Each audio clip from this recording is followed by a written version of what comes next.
Moving abroad changed me as a person, just not in the way I expected.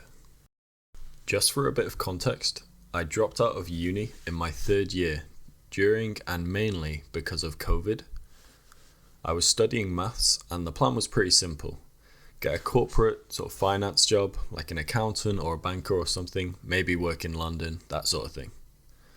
But I ended up changing direction and going for the drop everything and join the military route instead.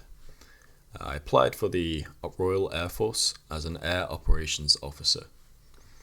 That whole process took about 2 years with the exams, interviews, medicals, all of that.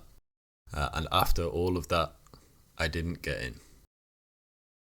So, by 2023, I was in this position where, after 5 years of time investment, neither university nor the military had really worked out how I expected. I didn't really know what to do next. The only thing I wanted to do was leave it all and start fresh in a different country. Just a few months later, I had a visa sorted and a flight booked to Japan. My expectation and goal moving to a new country, in this case Japan, was to get set up, find a job, find my own place, make some friends, settle down and live happily ever after, right off into the sunset. Everything will fall into place. Now, as I'm sure you can guess, it didn't exactly go to plan. I did actually settle in quite quickly. I found a job in my 5th week in the country. I made some friends at my work, and after several months, it started to feel quite normal. While also in the back of my mind, still having that awareness that it's crazy where I am now to where I was just a couple months ago, not having any idea what I was going to do with my life.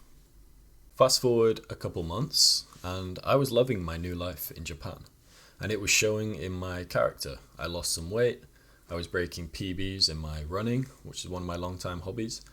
I was spending my days off out exploring Tokyo and hanging out with friends instead of my typical stay-at-home gaming all-day routine. I was happy. However, something I was choosing to ignore was how I could tell this experience was just temporary. My job, whilst fun, was barely covering my life in Japan, and I wasn't even spending a lot of money. I stayed at a share house to save money. I often ate quite cheaply. I didn't really go shopping or buy anything that wasn't essential. And realistically, I didn't really have the option to get a worthwhile pay rise or a high paying job. If I wanted to live in this country, I would have to work more, a lot more, sacrificing my valuable free time. I couldn't decide what to do. I loved the small life I'd built abroad, but risked running into financial ruin. And the alternative was to leave the idea of living abroad, or at least in Japan, in the past and move back to the UK and weigh up my options. How could I make that decision? I continued to push it back and carried on living my life in Japan. Over the final months leading up to the 1 year mark of living abroad, something happened that I didn't anticipate. I started to grow a new appreciation for my home country. It's very far from perfect, but I miss the people, their sense of humour, the sense of community, the relaxed working culture with little overtime and long paid holidays, at least compared to Japan. And I'm going to say it, but I even missed British food. Now don't get me wrong, over my year abroad I fell in love with many parts of Japan. Of course, like my own country, it has its cons, but I like the person it made me, mainly by throwing me out my comfort zone. Of course, the food and the weather, even in summer. It's a beautiful country. So, living abroad didn't turn out to be what I expected, and it didn't solve all my problems. It did, however, develop me as a person more than any other experience ever has.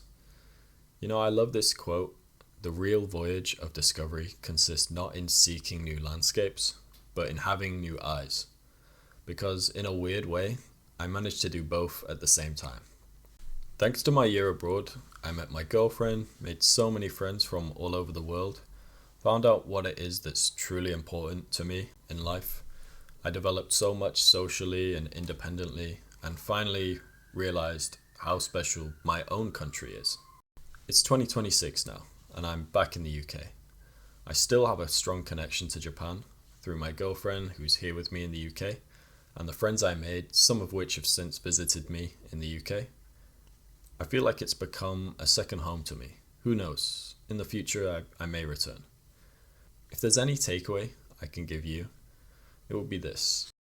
Moving abroad is unlikely to solve all your problems, but it can definitely give you direction. Moving abroad didn't turn out the way I expected. It proved to be far more valuable than I could have ever imagined.